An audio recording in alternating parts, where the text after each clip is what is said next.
So hello, I'm Liz Fisher. I'm the Director of Major Investments in the Australian Research Council.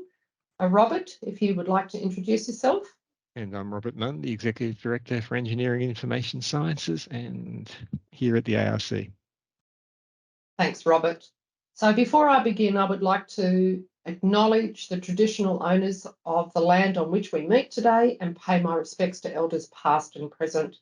And I extend that respect to Aboriginal and Torres Strait Islander peoples present at this webinar today. So this recording is to support researchers and research office staff who would like further guidance about engaging with industry before writing grant applications. This material was developed with the support of a working group from the research sector in 2018. A big thank you from us to them. We have already sent out the PDFs of the slides, and of course there will be more presentations to come, including how to manage grants successfully with industry after an award. There will be some sessions on co-design of research projects with partners before writing grant applications for researchers and for new RO staff and early and mid-career researchers. And also, of course, there will be ARC scheme-specific presentations, like there was one on the 12th of October for the Industrial Transformation Research Program, which was held on the 12th of October. There will be a recording of that webinar that will be sent out shortly.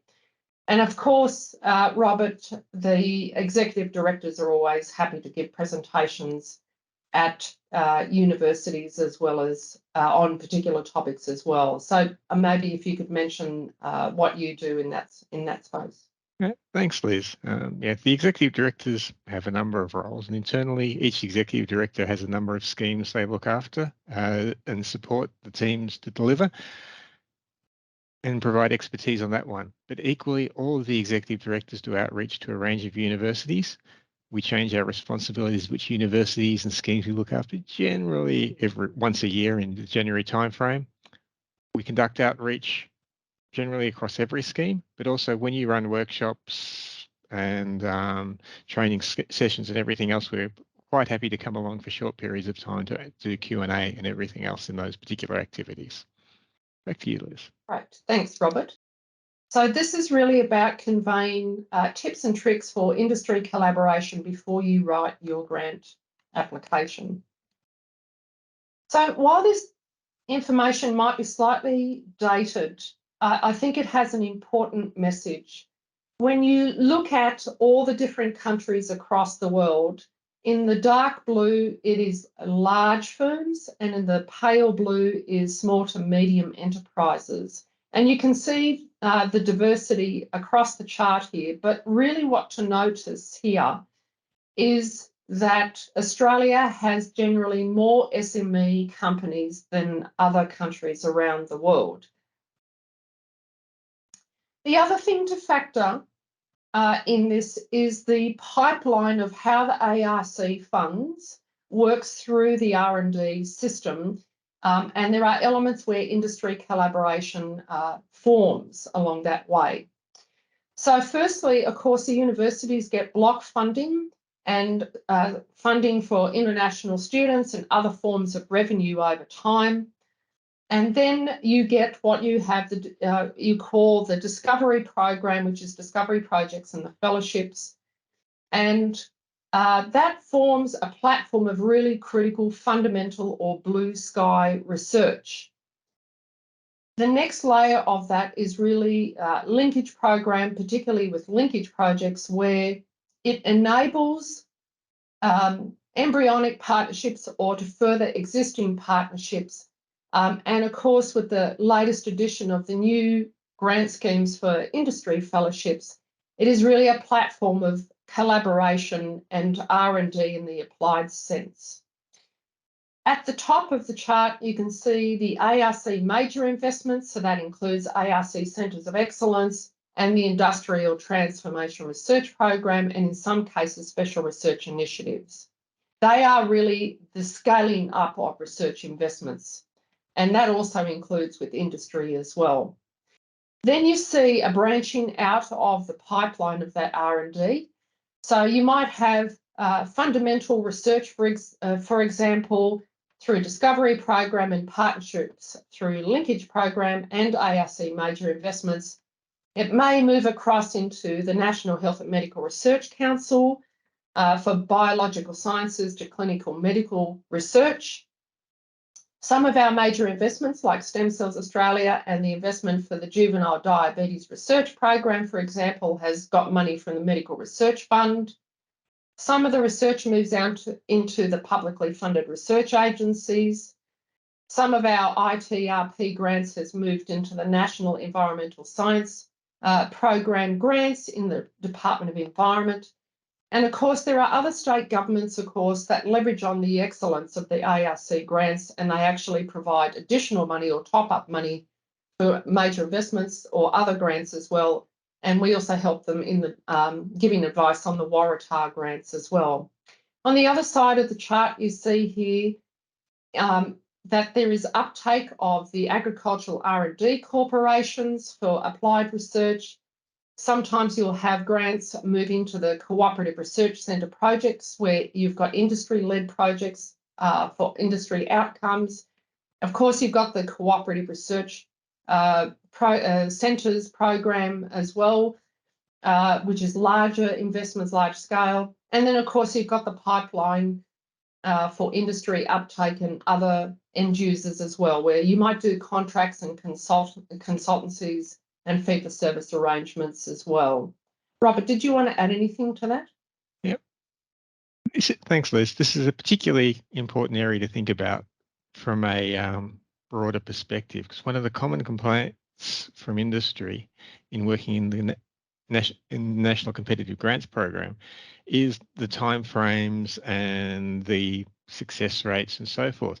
So in working with industry in this particular sorts of arena, you really need to think about how you're maintaining that relationship, doing that strategic planning to think about where you want to be in 3, 5, 10, 15 years, how those partners fit into that plan, building that longer term relationship with them to address all their broad problems in that strategic plan that you've got, and then individual activities, whether it be a linkage project, an ITRP, a discovery project, how they all fit into that longer term vision. And that enables you to have coherent discussions with them of what's the longer term value of them committing to supporting you in a given application. And more importantly, when an application doesn't get up, it says, well, we didn't work here, we can try something over here. So it's providing that sustainability and that environment to ensure that relationship continues before, during, and after any successful grant application. Liz. Thanks, Robert. So this slide really covers the scale of investment for the ARC programs. So on the left-hand side, you've got linkage projects and you've got early to mid-career industry fellowships, which is really at the project management level. And then you've got industry laureate fellows and the industrial transformation research program where you've got research hubs and training centres, and they are larger centres. For ITRP purposes, it's about $5 million over 5 years of ARC funding. And of course, the laureates fellowships are a program grant for capacity building for the next generation involved in industry as well. But there comes a layer of program management skills that are required because you've got multiple projects. And then on the right side, you've got ARC Centres of Excellence and other large research institutes or other organisations as well. And then you're looking at a form of entity management. So it's multiple programs of work of multitudes of projects as well.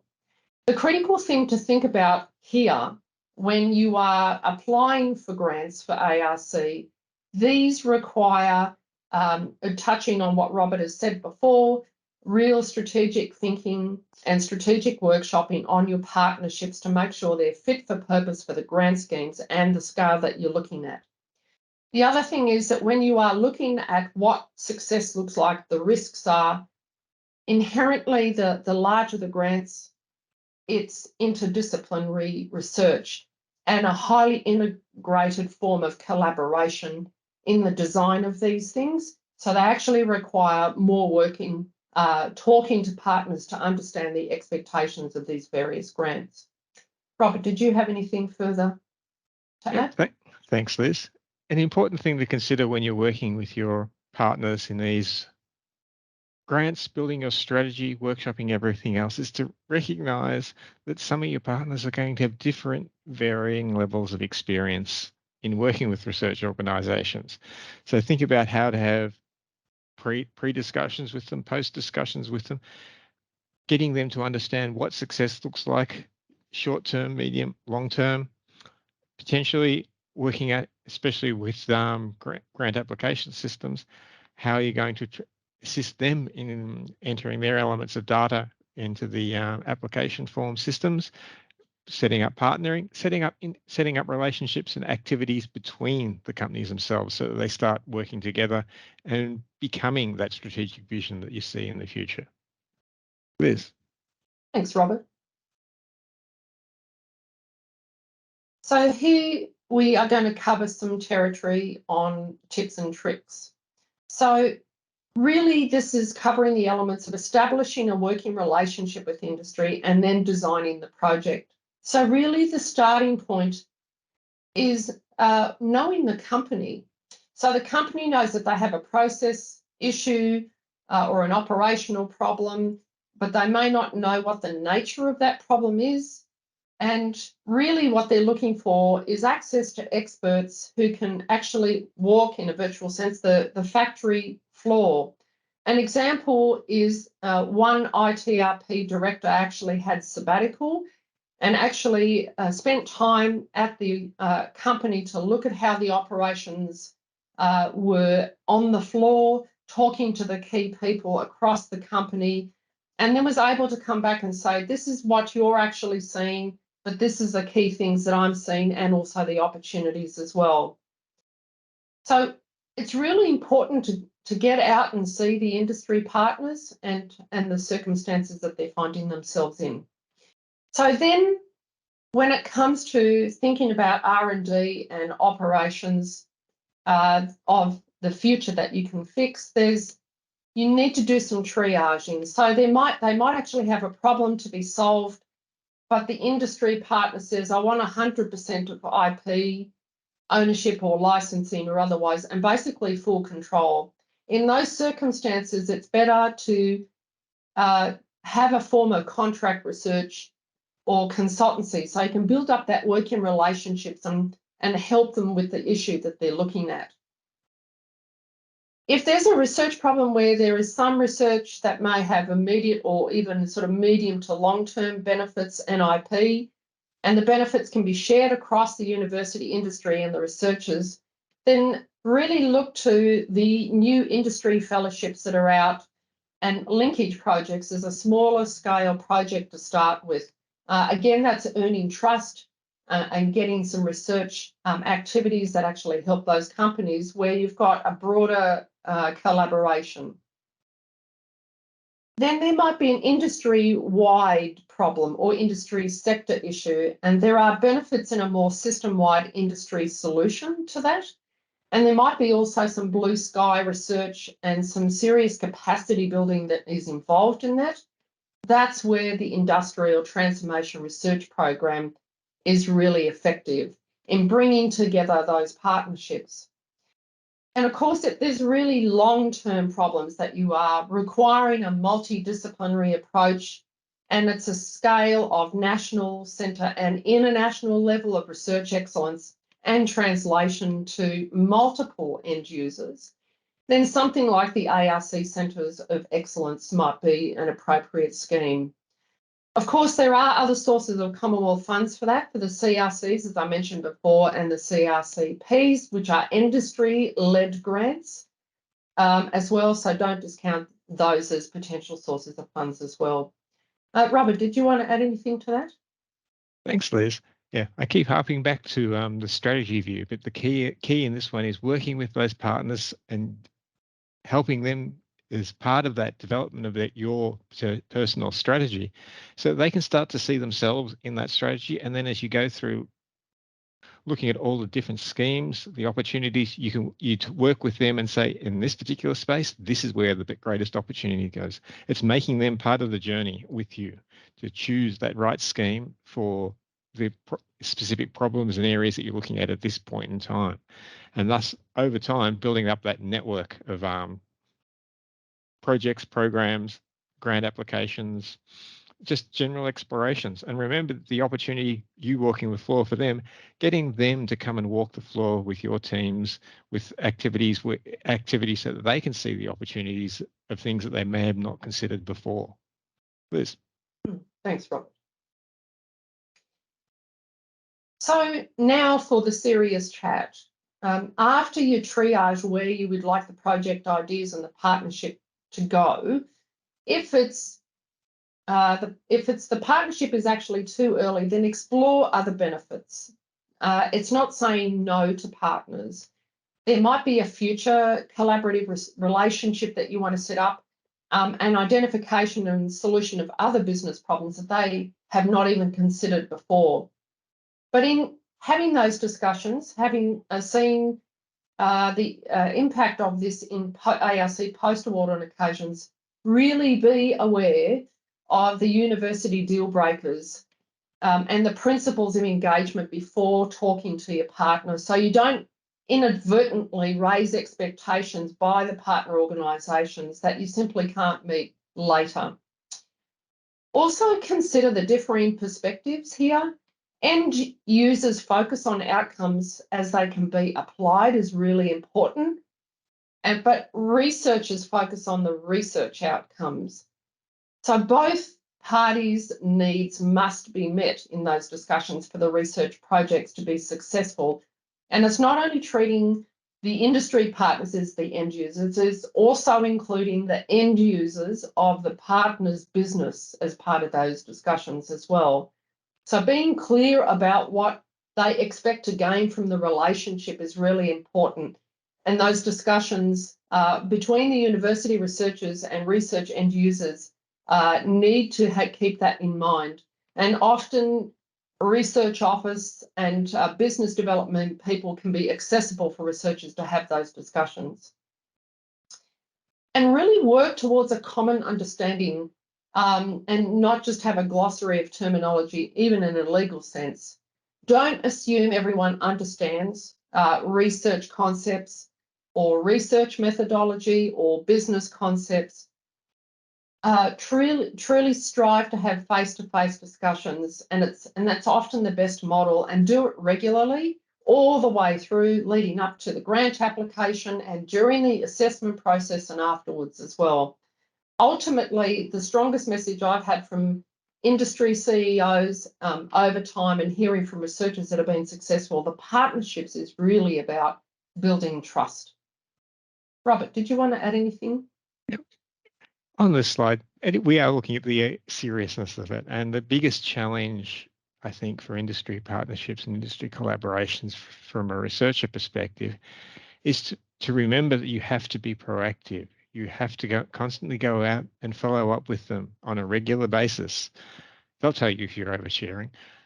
The key to remember is that R&D, research and development, is their future for a company, but the future is not highest point of mind for them. Highest point of mind is always what's legal, what's important, what's allowed, what can I sell, what's my competition up to, can I meet next week's bills, etc., especially for the SMEs that you're working with.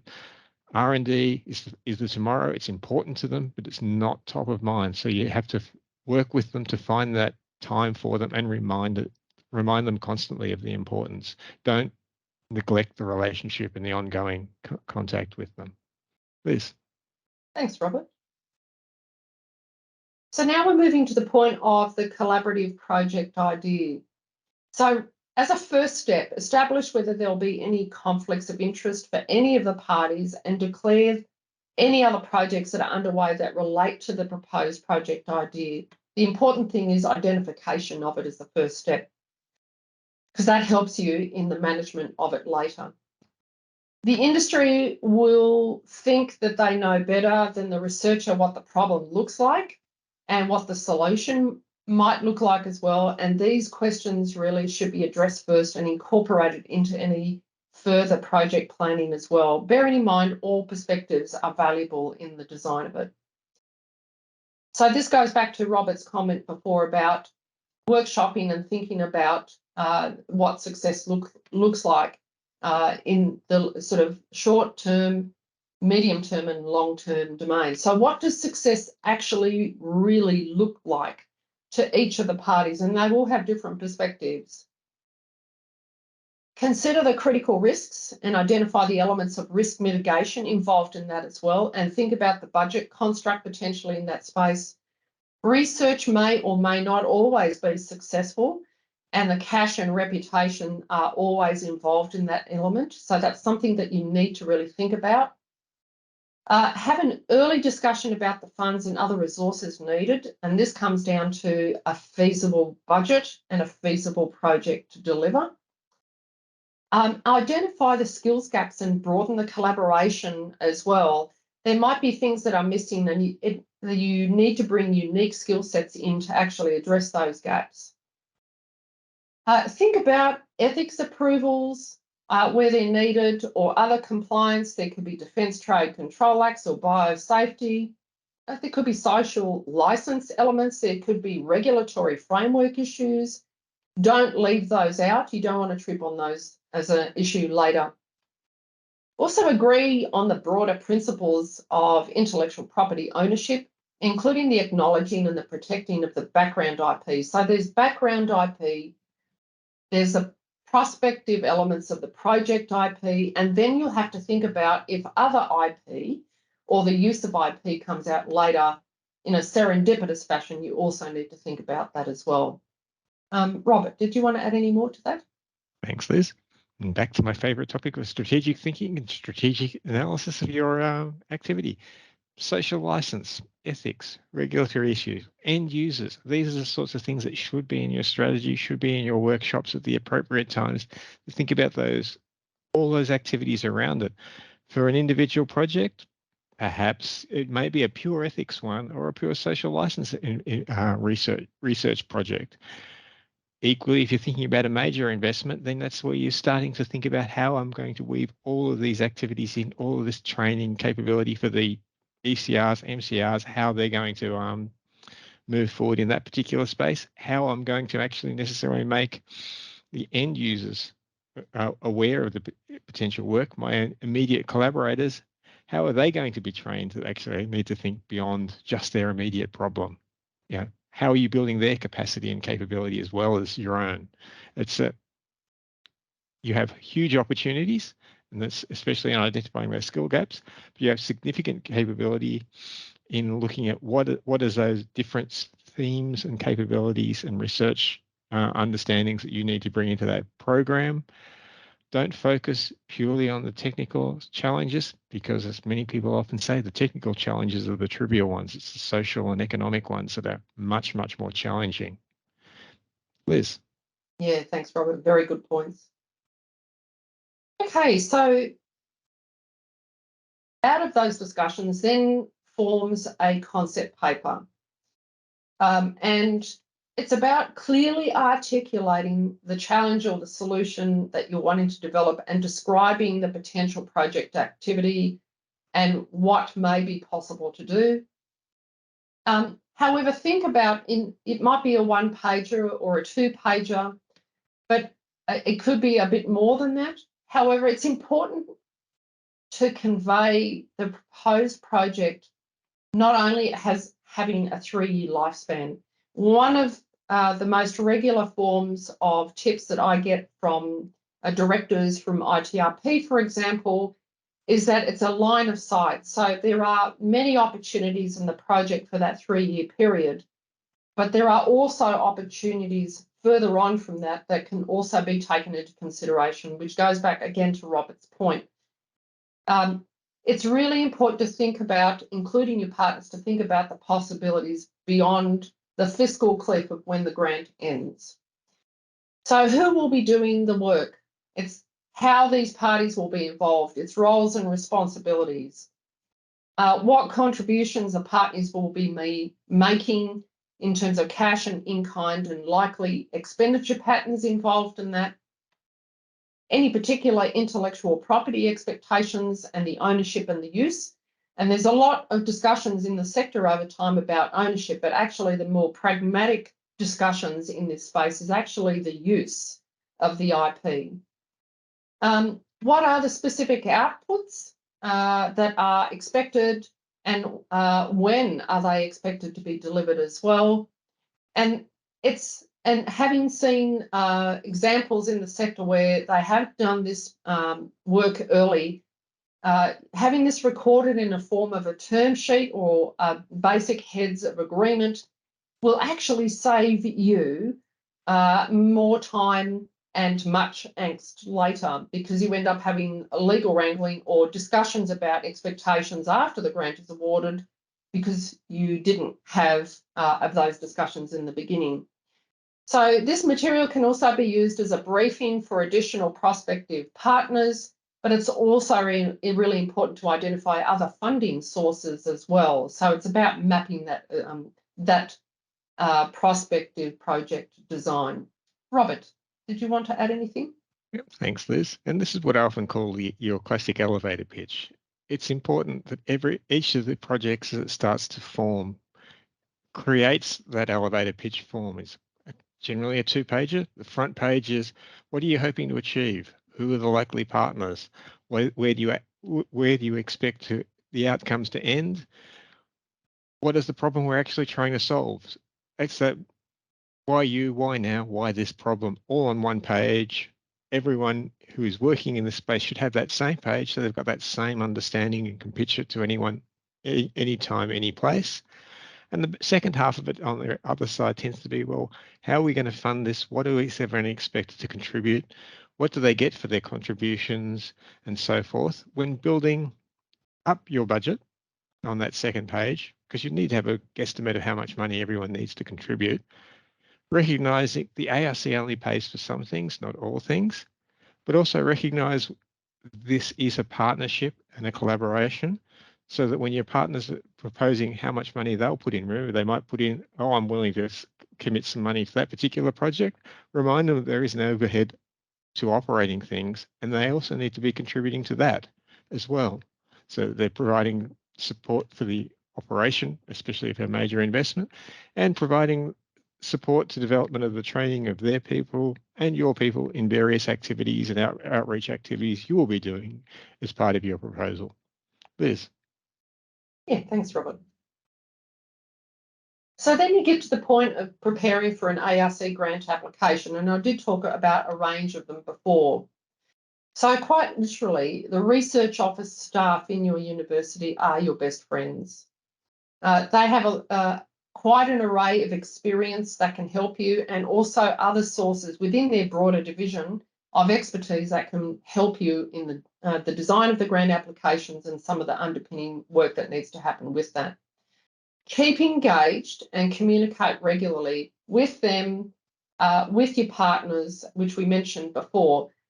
But I guess what's really clear when you're writing the grant application, be crystal clear what each party will not or cannot compromise on, particularly in the IP side of things, as we mentioned before, and expectations management as well of what the project is going to deliver for them.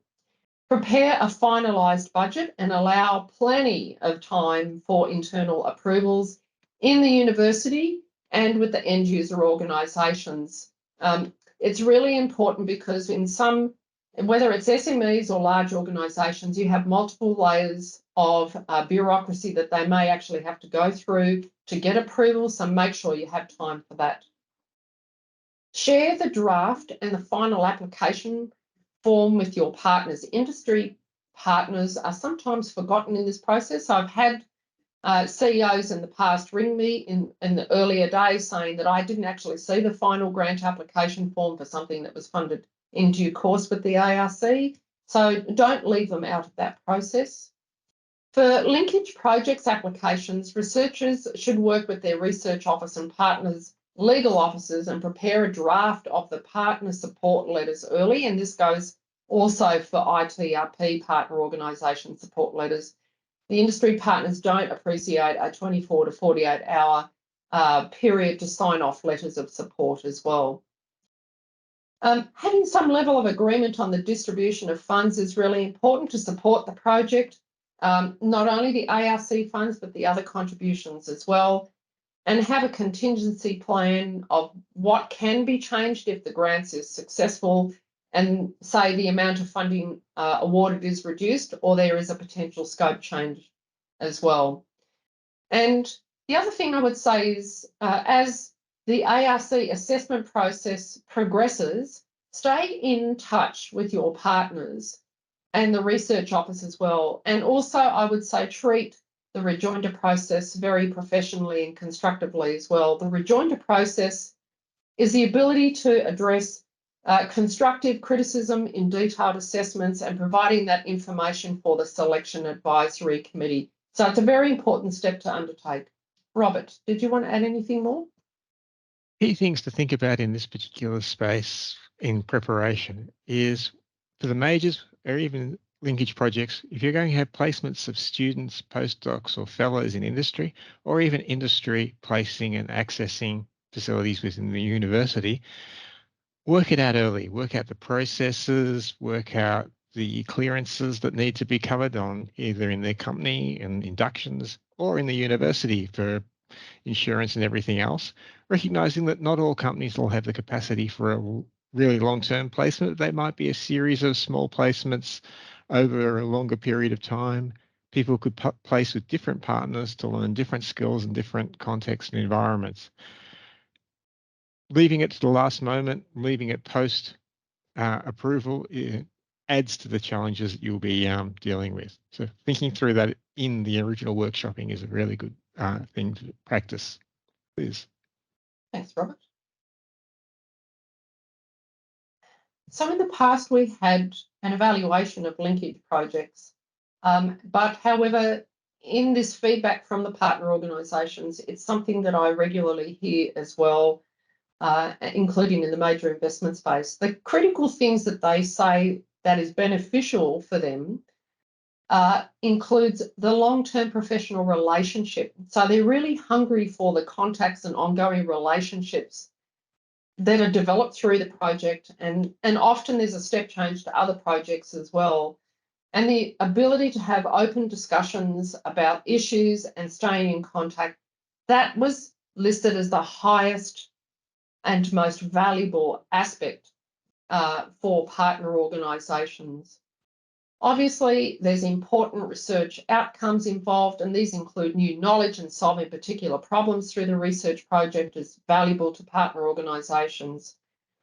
That building of capacity, so the training and the skills, being industry ready, was also an important factor identified by universities and their academic staff as well, but very much along the lines of partner organisations as well. Student placements are beneficial, and having potential recruits or emerging researchers that have industry, that know the industry issues as well. And that capacity building is about being industry aware and got all the right skills in academia, or being in partner organisations, being in policy organisations where decisions are made, or non-government organisations. That ability to have capacity and that network is one of the really great benefits of having grants like this. And then finally, being better connected and having that leveraged research capability as a community. The projects brought together different levels of expertise and knowledge and resources that would have simply not been available to those individual parties involved prior to the grant. Did you want to add anything more to that, Robert? Yep, thanks, Liz. Yep. The key value for a company often sees of working with the researchers is not necessarily the short-term goal. That's a bonus. Building that longer-term relationship with them, what they're doing is they're trusting you to provide advice to them. They trust you to keep confidences, but they're aware that you have that longer-term view of what's happening in their space. You potentially work with lots of different partners and regulatory authorities and everything else. So you had that longer-term view of what's on the horizon, what's coming up next. and you can help advise them build their longer term strategies for themselves, help them sustain their future, so that it becomes a partnership where you provide that clear guidance, clear assistance in thinking through where next, what's coming forward, what are the challenges that are on the horizon, that horizon scanning they haven't got the time or the headspace to really focus on.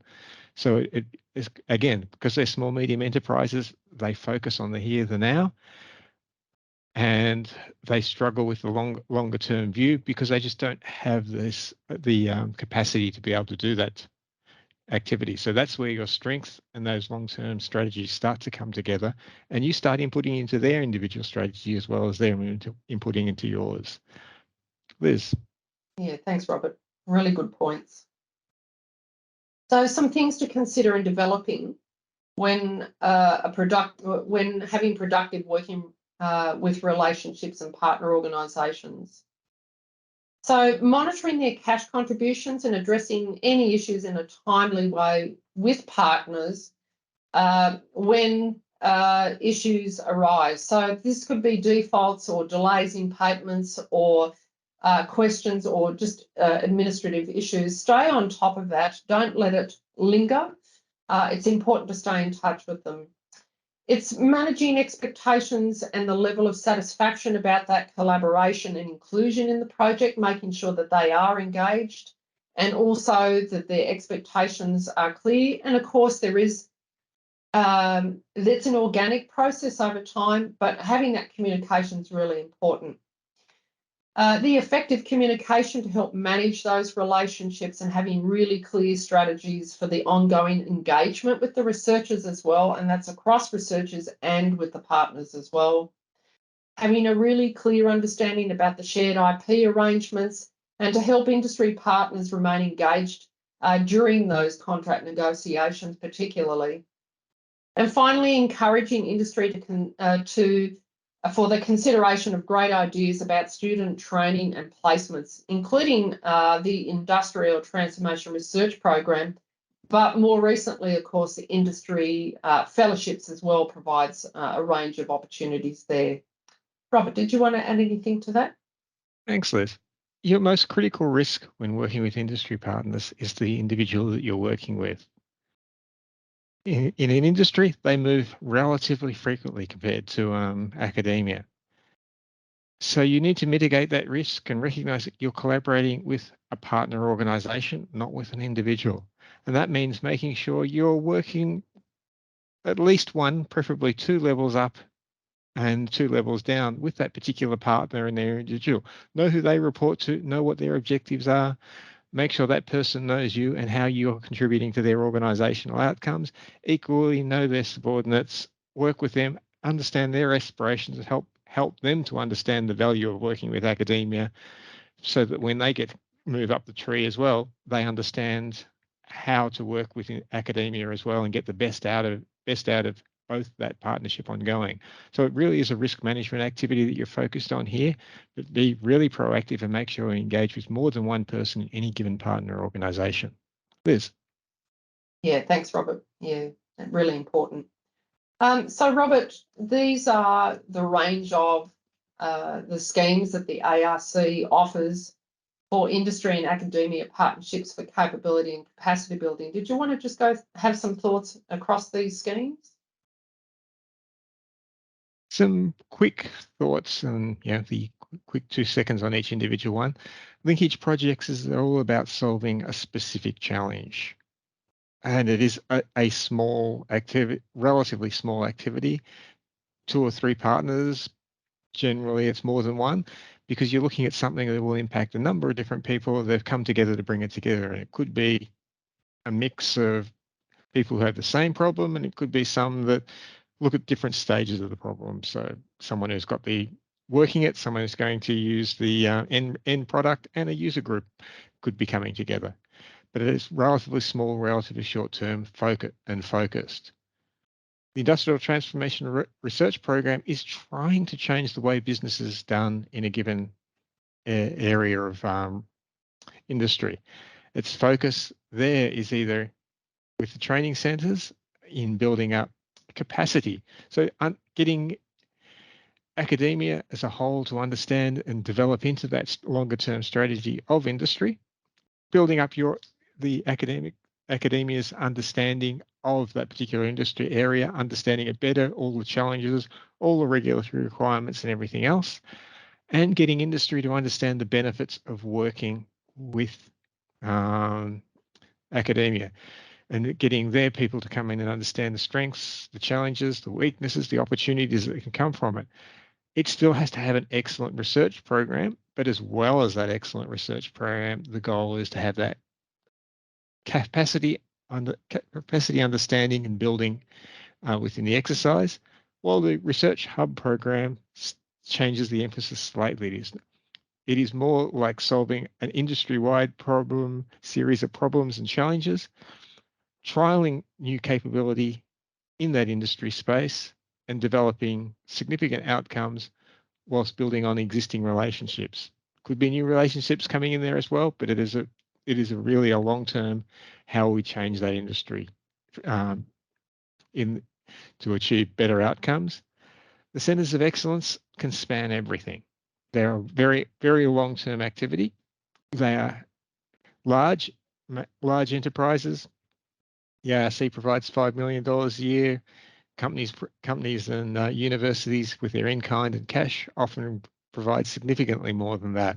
So it becomes a major program that is solving significant problems that are in fact affecting an entire industry grouping area that will have impacts going out 10, 15, 20 years to achieve improvements of the capabilities. So they're a major exercise. We run it once every 3 years, and they're a significant challenge to build up that long-term strategy where that sits in your disciplines and industry strategy.